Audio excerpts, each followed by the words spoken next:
Função do primeiro grau. Gente, a função do primeiro grau, ela também é chamada de função afim. Ela é definida pelos que a gente chama de polinômios. Polinômios são expressões que você tem com variáveis.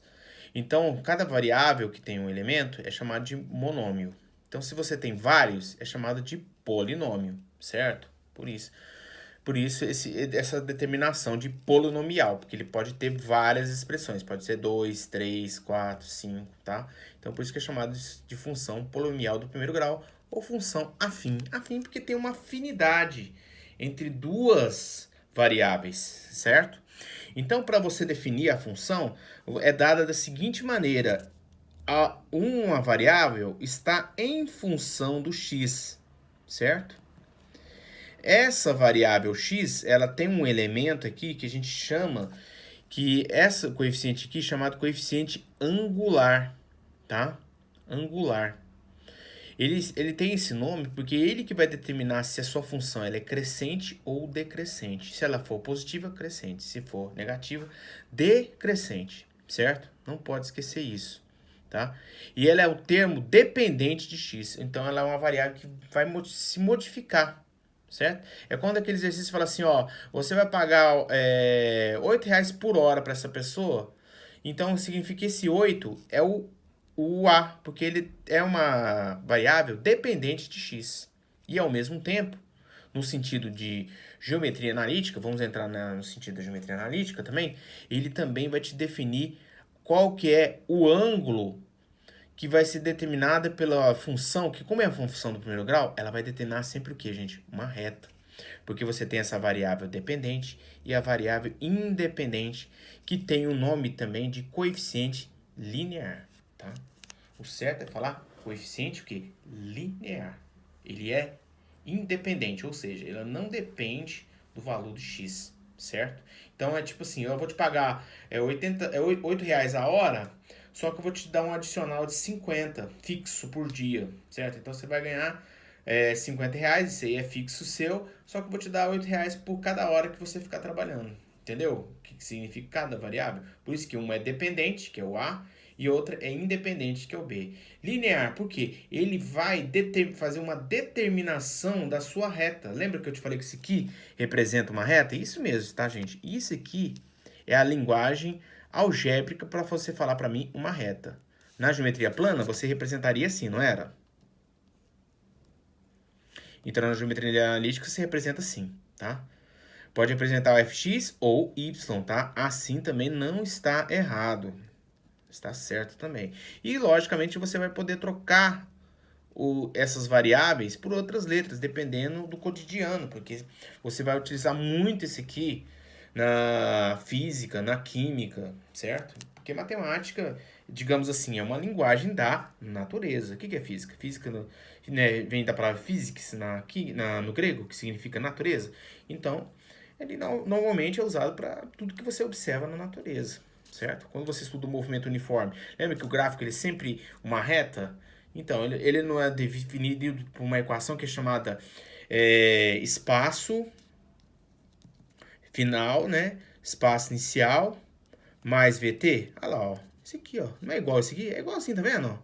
O B ele chamou de espaço inicial, o V ele chamou, que era o A aqui, de V, e o T, que é o X, ele chamou de T. Por isso que é chamado de função horária. Por quê? Porque a função está em definição de quê? Pelo tempo, certo? Mas é a mesma coisa. É uma função do primeiro grau, tá? Por isso que ela sempre vai definir o quê? Uma reta. E a reta, gente, sempre é definida por uma letra, tá? E uma letra minúscula, tá? Diferente de ponto. É uma letra minúscula, certo? Então deu para entender bem, gente? Então significa dizer que esses elementos aqui, por exemplo, se você observar, quem que é o A aqui? É o 5 e o menos 2. Só que o que você tem de importância aqui? Quando você for montar seu gráfico, olha que legal. Você monta seu gráfico. Eu vou montar dessa aqui, ó. Vamos chamar de letra A aqui.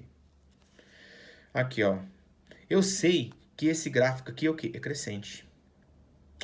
E o B, aqui, gente, o coeficiente linear, ele sempre é o ponto que passa pelo eixo Y. Olha que bom. Por quê? Porque quando você colocar zero aqui para o valor de x, que vai acontecer? Vai ser o ponto onde o valor vai estar no eixo y. Então, esse valor vai ser aqui, menos 3. Então, ele vai estar aqui, ó. Né? E como ele falou que é crescente, então a reta vai ficar como? Vai ficar assim, ó. Viu? Como é que você faz? Aí esse outro valor aqui, Alexandre, aí você teria que jogar um valor de 0 para o y, certo? Para o fx.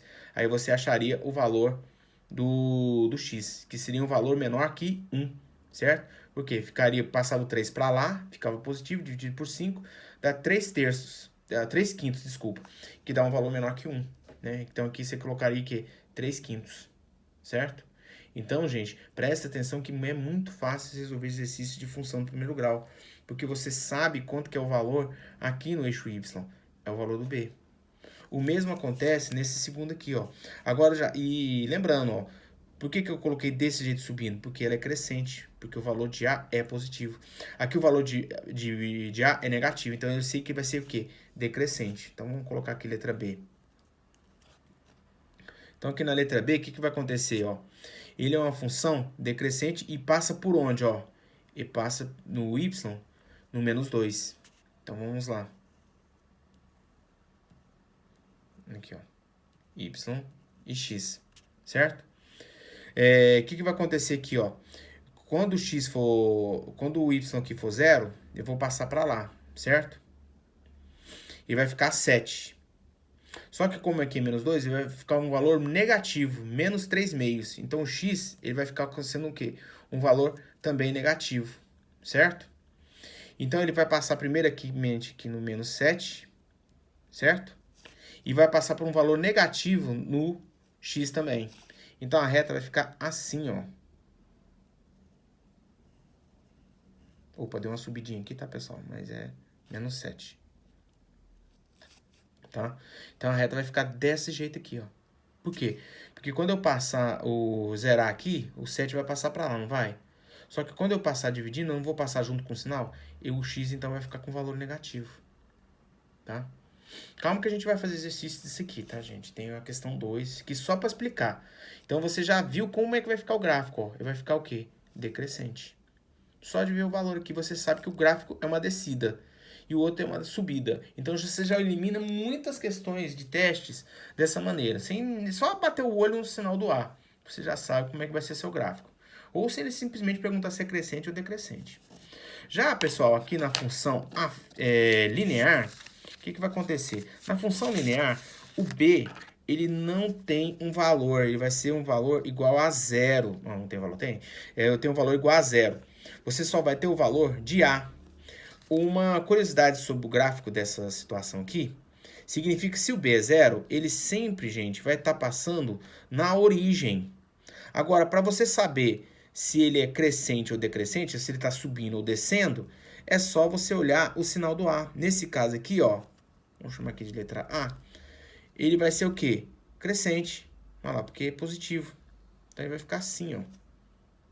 Sempre passando na origem. Então, toda vez que você vê uma função, quando está passando bem na origem aqui, a reta, você sabe que essa função é uma função linear. Ou seja, o B é igual a 0. Certo? Aqui, ó, nesse outro caso aqui, ó, B, quando o A é negativo.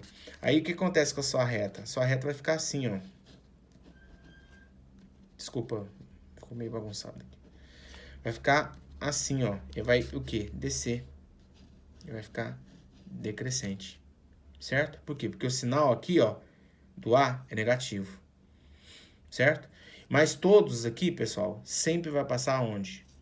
No meio, ou seja, na origem do plano cartesiano. Sendo que nesse caso aqui, como é positivo, é crescente e aqui é decrescente, tá? Tranquilo, né? A função identidade, né? É bem simples mesmo. É porque a função... desculpa, a função é linear. A função identidade, pessoal, é quando você não tem o valor do x aqui, você tem um valor apenas do A igual a 1, tá?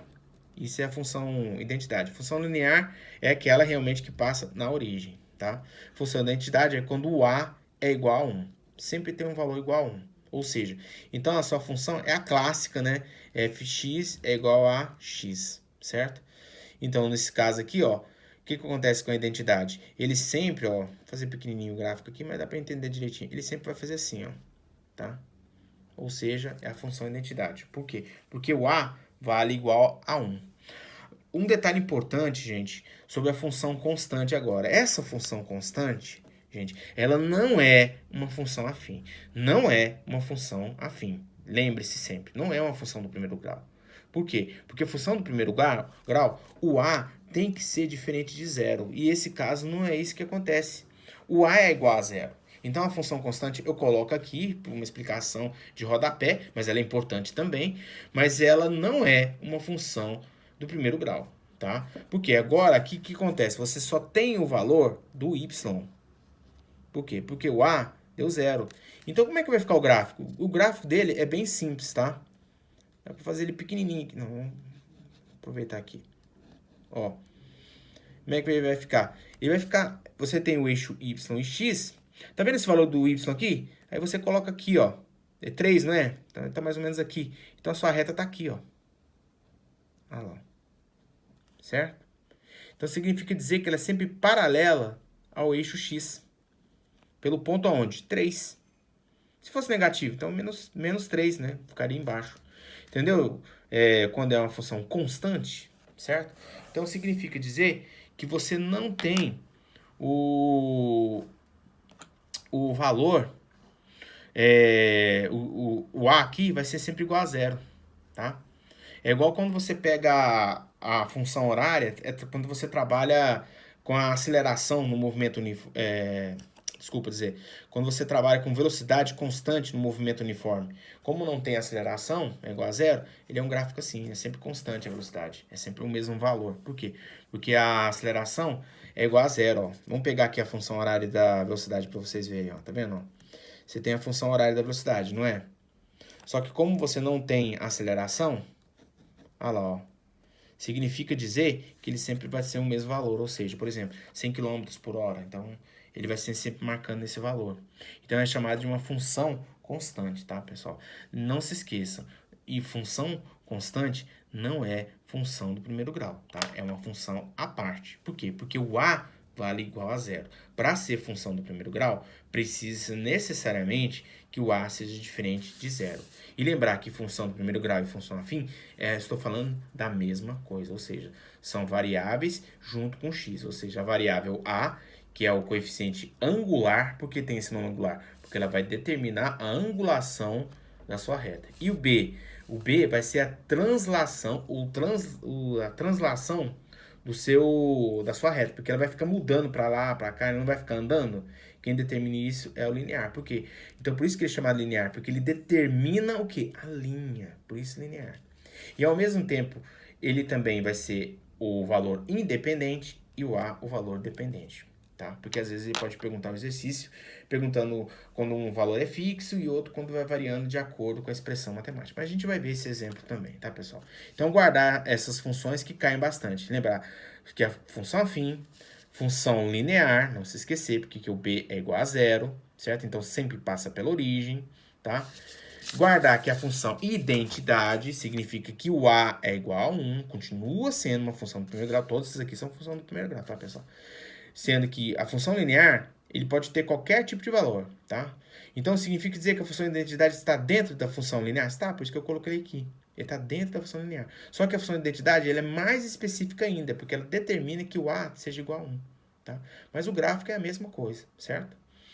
Então, deu para entender, então, né?